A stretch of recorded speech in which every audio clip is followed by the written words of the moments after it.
savęs rūpinimasis nėra egoizmas. Kai žmogus rūpinasi savimi, tai galima sakyti yra viena iš svarbių gyvenimo dalių. Nes žmonės, kurie apleidžia save, apleidžia savo sveikatą, fizinę sveikatą, psichinę sveikatą, tai reiškia, kad jisai nemoka mylėti savęs.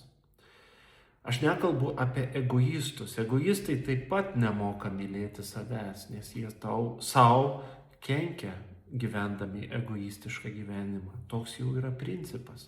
Erikas Fromas yra pasakęs, kas nemoka mylėti savęs, nemoka mylėti ir kito. Ir jeigu žmogus nemoka mylėti kito žmogaus, taip pat nemoka mylėti savęs. Šitos dvi meilės yra neatsiejamos. Tad nemaišykime meilės savo su egoizmu. Egoizmas yra visa griaunanti jėga. Griauna santykius, griauna sveikatą ir griauna gyvenimus. O meilė gydo, meilė suteikia stiprybės, jėgų, ramybės ir taip toliau.